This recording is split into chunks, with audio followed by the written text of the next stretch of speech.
Races on the Australasian turf calendar. The Weight for Age Championship of a Nation, a race won by a succession of great horses.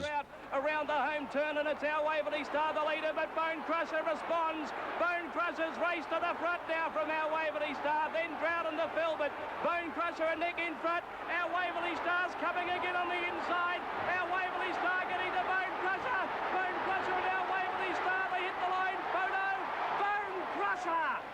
There have been clear-cut favourites like triple winner Kingston Town, who helped Sydney maestro TJ Smith amass 7 Cox Plate victories. Lawman has taken the lead with 100 metres to go, but look at Kingston Town flying home. Lawman's in front, Kingston Town getting him very quickly.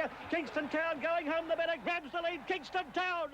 And there have been shocks, like 1988, when Our Poetic Prince took advantage of a late scratching to grab this most prestigious of races. Our Poetic Prince, the leader, halfway down the running. Bone Crusher finishing on. Our Poetic Prince and Horlicks is flying home, but Our Poetic Prince in front near home and will win.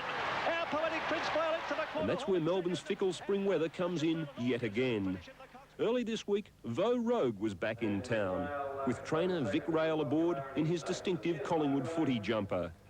12 months ago, Vo Rogue was 5-2 favourite to take the Cox Plate, and the thought of a heavy track was enough to have the Vo back home in his stable.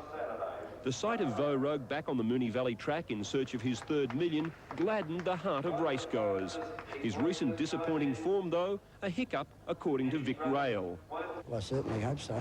If we didn't think we could win it, couldn't win it, we wouldn't be in it, so. Tuesday is traditionally Breakfast with the Stars Day, and this week it provided one of the finest galaxies of equine luminaries ever to grace the track. Let's meet the contenders for this $1.7 million Weight for Age Classic, starting with the lady herself. A super heavyweight mare from New Zealand, one of 7 millionaires in the field, the winner of the 1988 Melbourne Cup, Empire Rose. Going to the front is Empire Road. Natski and Apollo run the challenges, but the great mare Empire Rose in front. Stride by stride, Natski wearing it down. Empire Rose a neck in front. Natski trying to peg her back. Empire Rose in front of the Melbourne Cup. Empire Rose. On Tuesday morning, the Valley was singing her praises as she put in a near-perfect preparation. Now, only the condition of the track remains a question. 5-year-old Al Westminster was thrashed by Empire Rose on Tuesday, but trainer Nairi Fraser is not concerned. The 88 Victorian Derby winner Kings High, and the New Zealander has all the credentials to go one better this year. But the horse that most good judges believe will win has been home in Adelaide, quietly preparing to add the W S Cox Plate to his other laurels.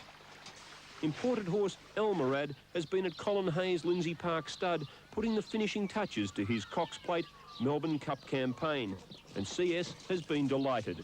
Well, I'm very happy with him. He's come through all his final trial very well, and he's done particularly well in himself, and he's full of vitality, and so I'm hoping for the best. The makeup of the final 14 in the Cox Plate can always be relied on to provide controversy. This year, the drama centred on the decision to name Caulfield Cup winner Cole Diesel first emergency.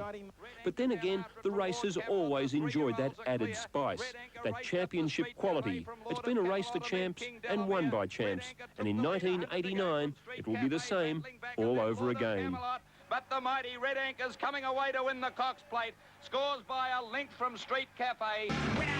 Very much indeed, Ray Warren, and welcome to viewers to Wide World of Sports, looking for the big race of the day here. That's the 1989 W S Cox Plate, a huge crowd here assembled for the running of the big event. Century is nicely clear, about 2 lengths to Elmerad, who's now second, a half length away, being hard-ridden. Tristan Vitalik running on. Our Westminster is back behind them, well back as the Phantom as they make the home turn. Stylish Century in front with 200 metres left to go. Here comes Elmerad down the outside. Wider on the track, Our Westminster. Stylish Century being tackled by Elmerad, who's coming at it. Stylish Century on the inside, and Elmerad on the outside. Stylish Century and Elmerad by a long head in the Cox Plate. 4 lengths away, then maybe Empire Rose or Our Westminster, not much between them. They're followed by Riverina Charm right on their heels, and then came Kings High, followed next home by Apollo Run, and further away is Tristan followed by Vitalik, Courtsa, Procol Harum. Vo Rogue's a long way back, and well back to the Phantom, and last of all is Zabil. Oh, what a great performance by the Melbourne Cup favourite, Elmerad, as he inch by inch took ground off Starley Century, a bold front-running performance under the guidance of Kevin Moses, but Michael Clark has brought the Colin Hayes stayer down the outside, and Sheikh Hamdan bin Rashid Al, he'll be absolutely behind himself, the Sheikh Maktoum, taking out the Cox Plate.